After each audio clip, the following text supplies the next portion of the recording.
Stranger things season 5 के जैसे जैसे एपिसोड आगे बढ़ते जा रहे हैं वैसे वैसे इसकी स्टोरी और भी इंटरेस्टिंग हो रही है। इसके एपिसोड 1 को 8.3 की IMDb रेटिंग मिली थी, एपिसोड 2 को 8.8 की और आज जिस एपिसोड को एक्सप्लेन करने वाला हूँ उसको तो पूरे 9.0 की रेटिंग मिली हुई है। बाकी अगर आपने इसके पहले के 2 एपिसोड नहीं देखे हैं तो आपको लिंक डिस्क्रिप्शन बॉक्स में मिल जाएगा, आप वहां जाकर देख लो। बाकी इस एपिसोड को शुरू करते हैं। एपिसोड की शुरुआत में हम हॉपर को देखते हैं जो कि अपसाइड डाउन वर्ल्ड में वहां की दीवार को चाकू से तोड़ रहा था और 11 भी अपने पावर से उस दीवार को तोड़ रहे थी, लेकिन दोनों में से कोई भी ऐसा नहीं कर पाता। चाकू जितनी बार चलाया जाता वैसे वैसे वह दीवार फिर से कवर होती जा रही थी और इस दीवार के सामने 11 की पावर भी फीकी पड़ रही थी। लेकिन 11 को लग रहा था कि अगर उसे थोड़ी पावर मिल जाए तो वह उस दीवार को तोड़ देगी, इसीलिए वह हॉपर के बैग से खाना लेने लगती है। लेकिन हॉपर कहता है कि तुम चाहे जितने भी कोशिश कर लो, हम इस दीवार को ऐसे तो कभी नहीं तोड़ पाएंगे। और इसके साथ साथ हमें ये भी नहीं पता कि हॉली दीवार के उस पार है भी या नहीं। लेकिन 11 बार बार हॉपर से खाना मांग रही थी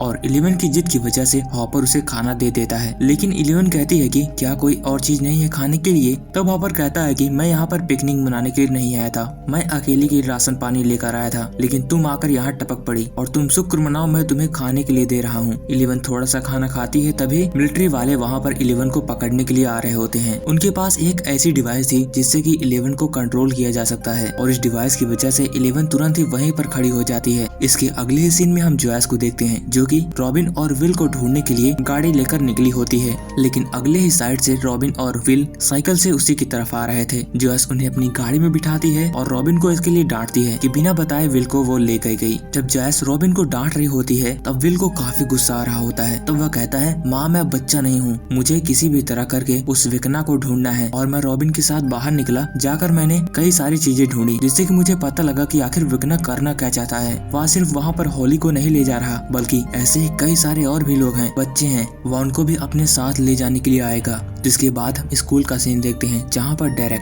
वही लड़का जो एपिसोड 2 में हॉली को परेशान कर रहा होता है, वह वहाँ पर बैठकर कुछ बना रहा होता है। तभी पीछे से हेनरी उसे इशारा करता है और स्माइल देता है और हेनरी सिर्फ उसी बच्चों को दिखा करता था जिसे वह ले जाने के लिए प्लान बनाता था, यानी कि हेनरी का अगला निशाना डेरेक है। जिसके बाद इंट्रो आता है तब पता लगता है इस चैप्टर का नाम द टर्नबोट ट्रैप है। जिसके अगले सीन में हम होली को देखते हैं जो कि वह हेनरी के पास होती है।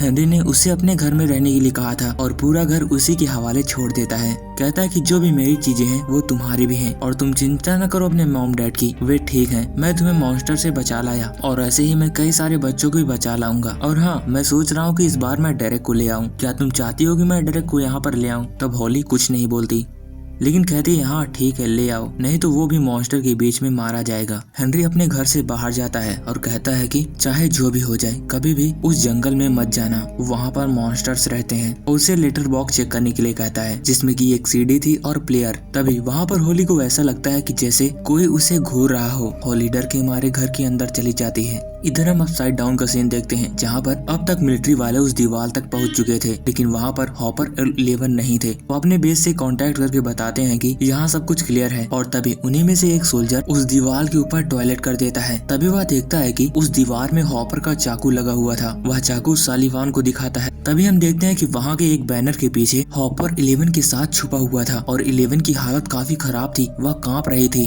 तभी सालिवान कहता है कि उस डिवाइस को चारों ओर घुमाओ। हॉपर भी वहाँ के छोटे सहयोल से यह सब देख रहा था। जैसे वह डिवाइस इधर घूमती है वैसे ही 11 चीखने लगती है, जिसकी आवाज सुनकर सारे सोल्जर्स उसी बैनर की ओर आने लगते हैं। हॉपर गोली चलाकर एक सोल्जर को मार गिराता है, लेकिन इसके बाद हॉपर की गोली खत्म हो जाती है और बैग में भी गोली नहीं थी। वह गोली लेने के लिए जैसे ही बैग के पास जाता है वैसे सोल्जर्स उस बैनर के ऊपर गोली की बारिश करने लगते हैं, लेकिन हॉपर वहीं नीचे थोड़ा छुप जाता है। जैसे जैसे वह सोल्जर आगे बढ़ रहे थे तभी हॉपर 2 ग्रेनेड निकालता है और उन सोल्जर की तरफ फेंक देता है। वहाँ पर एक बड़ा ब्लास्ट होता है और हॉपर फिर बंदूक से एक को मारने लगता है, लेकिन तब तक उन्हीं में से एक सोल्जर ने वहाँ पर बैकअप बुला लिया था। हॉपर उनमें से एक सोल्जर को छोड़ देता है। जिसके बाद सीन शिफ्ट होता है यहाँ पर, जहाँ पर रॉबिन ने अब तक स्क्वाक स्टेशन पर सबको बुला लिया था, उनकी पूरी टीम को। माइक और लूकस आकर डस्टिन को देखते हैं, उसका थोबड़ा टूटा हुआ था, लेकिन डस्टिन बताता है वह साइकिल से गिर गया और रास्ते में खंभा आ गया था और इसी वजह से उसकी नाक टूट गई और इसी वजह से वह क्रूअल में भी नहीं आ सका। जिसके बाद उन सब की मीटिंग होती है। तब विल उसमें बताता है कि मैं विकना और डेमोगोर्गन और जिसका अगला वह शिकार करने जा रहा है उसकी नजरों से देख सकता हूँ और इसी का फायदा उठाकर मैं अपसाइड डाउन दुनिया में देख सकता हूँ। और साथ ही साथ वह यह भी बताता है कि जब वह स्कूल में गया था तब उसे एक और विजन दिखाई दिया था और वह विजन उसने डेरेक की आंखों से देखा था, यानी कि अगला नंबर डेरेक का है। तब रॉबिन बताती है कि विकना दिमाग के अंदर घुसकर उन्हें कंट्रोल करता है। इस पर नैन्सी बताती है कि उसकी मॉम ने भी बताया था कि इस बार वह शिकार विकना बन के नहीं कर रहा बल्कि हेनरी बनकर कर रहा है और वह बच्चों के साथ बड़े ही प्यार से पेश आता है। इस पर विल कहता है कि हमें कैसे भी करके डेरेक को बचाना होगा। विल बताता है कि हम डेरेक को अगवा करेंगे और उसकी आंखों पर पट्टी बांध देंगे ताकि विकना उसकी नजरों से देख ना पाए कि हमने उसे कहां पर छुपाया है। फिर इन सब में डस्टिन कहता है इन सब में बड़ा लोचा है। डेरिक अगर डेमोगोर्गन के हमले के पहले ही सो गया तो, या फिर उसे अगवा करते वक्त वह चिल्ला दे और उसकी फैमिली उसके ऊपर केस कर दे तो उन्हें जेल जाना पड़ेगा। लेकिन तीसरा लोचा डस्टिन बताता है सबसे बड़ा है कि अगर हमने डेरिक को बचा भी लिया तो उससे हमें फायदा क्या होगा। हॉली और हॉपर तो मिलेंगे नहीं और डेरिक को वह दूसरे दिन उठाने ले आएगा। लेकिन माइक तब एक प्लान बताता है कि देखो ये है डेरिक की फैमिली, हमें से कोई ऐसा आदमी जो डेरिक की फैमिली को जानता हो उनके यहाँ जाएगा, उनके खाने में नींद की दवा मिला देगा और वे सभी बेहोश हो जाएंगे और हम उन्हें उठाकर सीक्रेट अड्डे पर ले जाएंगे और उसके घर में हम सभी जाल बिछा देंगे और जैसे ही डेमोगोर्गन आएगा वैसे ही हम उसे पकड़ लेंगे और उसके पास एक जीपीएस लगाकर वैन से उसे ट्रैक करेंगे जिससे कि हॉली का भी पता लग जाएगा और विकना का भी। सभी को यह आइडिया काफी पसंद आता है और माइक कहता है इसमें जितने भी सामान लगेंगे हम वह मरी से मंगा लेंगे। इसके अगली सीन में हम हॉली को देखते हैं जो कि अभी विकना के घर पर आराम से मजे से रह रही है, डांस करते हुए केक बना रही होती है, नए नए ड्रेस पहन के ट्राई करती है। तभी उसे बॉयज स्क्वाड का एक ड्रेस मिलता है, वो उनमें से कॉलर को पहनती है। तभी दरवाजे की घंटी बजती है। कुछ देर तो हॉली सिर्फ देखती रहती है, जैसे ही कहती है कौन है, डेरिक या हेनरी, और बेल बंद हो जाती है और सब कुछ सन्नाटा छा जाता है। हॉली डरते डरते उस बाहर के दरवाजे को खोलती है लेकिन बाहर कोई नहीं था। लेटर बॉक्स देखने पर हॉली को पता चल जाता है कि किसी ने लेटर रखा हुआ है। वह जल्दी से जाकर लेटर बॉक्स को खोलती है, उसमें देखती है कि उसमें एक मैप बना हुआ था और एक लेटर था जिसमें लिखा था कि हॉली मुझे तुम्हारी हेल्प चाहिए, तुम इस मैप को फॉलो करते हुए यहाँ पर आ जाओ। और नीचे हेनरी लिखा हुआ था और उसमें एक कंपास भी था। इसके अगले सीन में हम अपसाइड डाउन का सीन देखते हैं जहाँ पर अब तक उस मिलिट्री ने जितना बैकअप मंगाया था वह उस दीवार तक पहुँच चुका था, लेकिन वहाँ पर उन सब की लाशों के अलावा वहाँ पर कुछ नहीं मिलता। सालिवान इस पर कहता है कि उन सबको जल्द से जल्द ढूंढो और इधर हॉपर और एल ये दोनों गाड़ियों के खंडहर में छुपे हुए थे। इन्होंने उस सोल्जर को भी कैद करके रखा था ताकि वह उस दीवार के बारे में उससे पूछ सके। हॉपर कहता है कि हम उससे पूछेंगे कि अगला काफिला कब आएगा और उसी काफिले के साथ यहाँ से बाहर निकलेंगे और वहाँ पर सबको जाएंगे बताएंगे कि वहाँ पर एक दीवार है। लेकिन 11 कहती है इन सब का कोई फायदा नहीं होगा, लेकिन अगर आप मुझे परमिशन दे तो मैं उस सोल्जर के दिमाग में घुसकर सारी जानकारी पता लगा सकती हूँ। इसकी अगले सीन में हम टीचर टॉड को देखते हैं और उसी क्लास में बैठी हुई थी एरिका। तभी वहाँ पर माइक और लूकस उसे बुलाने के लिए आते हैं। एरिका 1 मिनट के लिए क्लास से बाहर आती है, कहती है कि तुम सबके पास 1 मिनट में है, जो बताना है सिर्फ इसी में बताओ। लूकस कहता है डेरेक को जानती हो तुम, उसकी बहन टीना तुम्हारी दोस्त है। तब एरिका कहती है हमने पहले ही अपनी दोस्ती तोड़ दी है और अब मैं उसके साथ कभी भी दोस्ती नहीं करूंगी, वाकड़ैल और कंजूस है। मैं डेमोगोर्गन के मुंह में चली जाऊं लेकिन उससे बात तो मैं कभी नहीं करूंगी। लेकिन माइक समझाता है कि हॉली को वह विकना उठा ले गया और इसमें हमारी तुम्हें हेल्प चाहिए। तब एरिका कहती है बुद्धू तुम्हें पहले बताना चाहिए था ना, और वह भी उनके प्लान में शामिल हो जाती है। इसकी अगली सीन में हम रॉबिन और विल को देखते हैं जो कि हॉस्पिटल में बेहोशी की दवा लेने गए थे। रॉबिन झूठ मूठ में ही एक पेशेंट से मिलने का कहकर हॉस्पिटल के रूम में चली जाती है, लेकिन वहाँ पर तभी रॉबिन की गर्लफ्रेंड भी मिल जाती है और उसे छुप छुपाते हुए दूसरे रूम में चली जाती है। तब विल उससे पूछता है कि आखिर तुमने उसे पहचाना कैसे कि वह तुम्हारे टाइप की है। तब रॉबिन उसे सारी स्ट्रेटजी समझाती है और उन्हें वहाँ पर वह नींद की दवा भी मिल जाती है। वह बैग भर भर के उस दवा को लेकर वहाँ से भाग निकलते हैं। इधर मरी ने भी अब तक सारे सामान को लेकर उन तक पहुँचा भी दिया था। क्रिस्टल का एक कैन मंगाया था ताकि आग लगाई जा सके, एक सीपीआर डमी भी मंगाया था, गन शॉट के सेल थे और कुछ गुब्बारे भी थे और तो और कांटे वाला तार भी मंगाया था। और इधर यहाँ पर स्टीव वैन को साफ कर रहा था ताकि वैन काफी तेज भाग सके। तभी वहाँ पर डस्टिन आ जाता है, कहता है कि इस वैन से कुछ नहीं होने वाला, अगर हमें डेमोगोर्गन को पकड़ना है तो इसके इंजन को और भी तेज करना होगा। स्टीव कहता है तुम्हें क्या लगता है मैं क्या कर रहा हूँ, मैं इसमें जरूरी काम को छोड़कर बाकी सब चीजों को निकाल दूंगा जिससे कि वैन हल्की हो जाएगी और तेज भागेगी। तभी डस्टिन के दिमाग में आइडिया आता है और स्टीव की कार को देखता है। वह ड्रिल मशीन लेकर उसकी कार पर चढ़ जाता है और स्टीव को बताता है कि एक एंटीना तो ही लगाना है। उसकी कार में छेद कर उस एंटीना को फिट कर देता है। इधर नैन्सी उस बुलेट सेल में जीपीएस को फिट कर रही थी।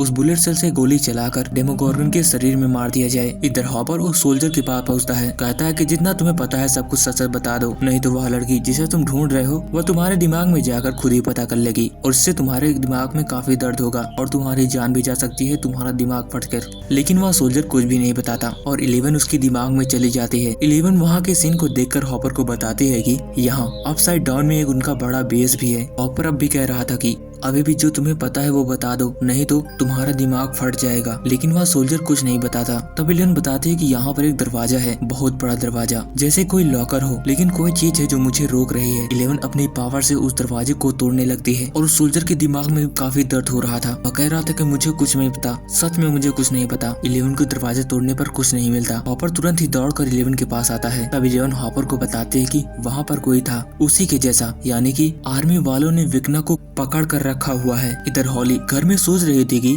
हेनरी तो जंगल में आने से मना किया है और वह खुद ही उसे बुला रहा है। तब माइक ने जो उसे टॉय दिया था वो उससे पूछती है तुम होती तो क्या करती। जिसके बाद वहाँ पर एक रखी रॉड उठाकर वह घर के बाहर निकल जाती है और दूरबीन से जंगल में देखती है। जिसके बाद हम डेरेक के घर का सीन देखते हैं, जहाँ पर डेरेक गेम खेल रहा होता है। तभी उसकी बहन आकर गेम के प्लग को निकाल कर वहाँ से चली जाती है। डेरेक उसे गाली देते हुए दौड़ाता है। तभी उसकी मॉम सभी को खाना खाने के लिए कहती है। तभी उनके घर की बेल बजती है। टीना जाकर दरवाजा खोलती है तो वहाँ पर एरिका थी। एरिका उन सब के लिए केक लेकर आई थी। एरिका अपनी चिकनी चुपड़ी वाली बातों कर टीना को फिर से अपने जाल में फंसा लेती है। रियाजित, स्टीव और डस्टिन भी देख रहे थे। लूकस, माइक, नैन्सी और सभी को बता देते हैं कि मुर्गी उनके जाल में फंस गई। कुछ देर में डिनर के दौरान सभी उस केक को खा लेते हैं, लेकिन टीना नहीं खाती। कहती है कि अगर मैं इसे खाऊंगी तो मैं मोटी हो जाऊंगी। एरिका बार बार कहती है खा लो, मैं सिर्फ तुम्हारे के लिए लेकर आई थी, लेकिन टीना नहीं खाती। उन दोनों के बीच में इस बात को लेकर बहस भी होने लगती है। तभी टीना के डैड वहाँ से उठकर अपने रूम में सोने के लिए जा रहे होते हैं, लेकिन रास्ते में ही वह बेहोश हो जाते हैं। टीना की माँ भी उन्हें देखने के लिए उठती है, लेकिन वह भी वहीं बेहोश हो जाती है। टीना उसके पीछे जाती है, लेकिन यहाँ पर टेबल पर ड्रेक भी बेहोश हो जाता है। एरिका कहती है टीना से मैंने तुमसे कहा था तुमको इस केक को खा लेना चाहिए था, और उसी वह सिरिंज से बेहोश कर देती है। जिसके बाद सभी आकर डेरेक, मॉम, डैड टीना को चेहरे को कवर करके वैन में बिठाकर जॉर्ज से कहीं दूर ले जाती है उस सीक्रेट अड्डे पर, और पूरे घर को वह जाल में बदल देते हैं। यहाँ तक कि वह घर की छत को भी काट देते हैं और उसके ऊपर कालीन बिछाकर उस पर पेंचिंग कर देते हैं। उसके नीचे उस तार को चारों ओर फैला देते हैं। लूकन उन गुब्बारों में क्रिस्टॉल के तेल को भरता है और सभी अपना हथियार ले लेते हैं। नैन्सी भी अपने गन को रिलोड कर लेती है, जिसमें कि जीपीएस ट्रैकर लगा था। और इधर स्टीव और डस्टिन दोनों गाड़ी में बैठे होते हैं, जिसमें कि उन्होंने एंटीना लगाया था। स्टीव रॉबिन से पूछता है वहाँ पर सब ठीक। रॉबिन कहती है हाँ सब कुछ फर्स्ट क्लास। इधर जॉयस वहाँ बाहर खड़ी होती है। तभी उनके पास विल आता है। विल जॉयस से सॉरी बोलता है कि उसने सुबह कुछ ज्यादा ही बोल दिया था और वह उसे माफ कर दे। तब जॉयस विल को समझाती है कि हाँ अब तुम बड़े हो गए हो, तुम्हारे दोस्त भी बन गए होंगे, लेकिन जो चीज मैंने देखी है और मैंने महसूस की है वो चीज तुम्हारे दोस्त कभी नहीं कर पाएंगे। जिस दिन तुम गायब हुए थे उस दिन मैंने तुम्हें ढूंढा भी नहीं,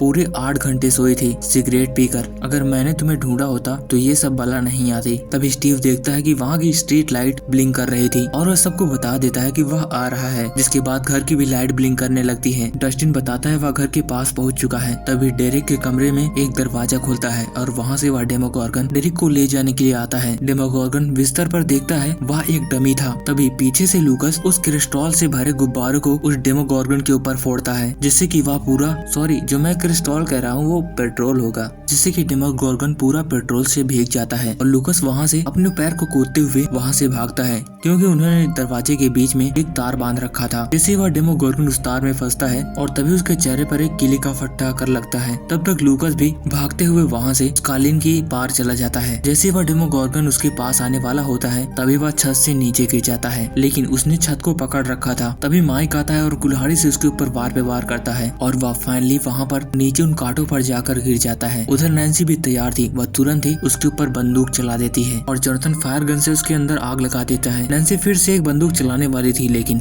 तब तक वह डेमोगोर्गन वहाँ से निकलकर भाग जाता है। इधर डस्टिन और स्टीव तैयार थे। डस्टिन फ्रीक्वेंसी को फॉलो करते हुए स्टीव को गाड़ी चलाने के लिए कहता है। वह कई घरों की बाउंड्री को तोड़ते हुए आगे बढ़ते जाते हैं, लेकिन तभी डस्टिन रोक कर कहता है कि वह फिर से वापस जा रहा है साउथ ईस्ट की तरफ। इधर रॉबिन देखती है कि अब तक डेरेक को होश आ गया था। तब विल कहता है कि वेक्ना ने हमें देख लिया और इसीलिए वह डेमोगोर्गन यहीं पर आ रहा है। इधर हम हॉली को देखते हैं जो कि उस मैप को फॉलो करते हुए इसके एंड पॉइंट पर पहुंच जाती है जहाँ पर एक पहाड़ था। उस पहाड़ के बीच से सुरंग से अपनी दूरबीन से देख रही थी। तभी वहाँ पर कोई होता है। हॉली तुरंत उसे देखकर वहाँ से भाग निकलती है और भागते भागते वह एक जगह पर छुप जाती है और वह भी उसका पीछा कर रही थी। लेकिन तभी लास्ट सीन में पता लगता है कि वह कोई और नहीं बल्कि मैक्स थी। यानी कि मैक्स भी अभी जिंदा है, लेकिन वह हेनरी की दुनिया में चली गई है क्योंकि हेनरी का पहले से सपना यही था कि वह एक ऐसी दुनिया बनाए जिस पर कि वह राज कर सके। और यह एपिसोड यहीं पर खत्म हो जाता है। तो मैं उम्मीद करता हूँ कि आपको यह एपिसोड बहुत ज्यादा इंटरेस्टिंग लगा होगा, लेकिन इसके आगे वाला एपिसोड आपको और भी इंटरेस्टिंग लगेगा। तो मिलते हैं कल यानी कि एपिसोड 4।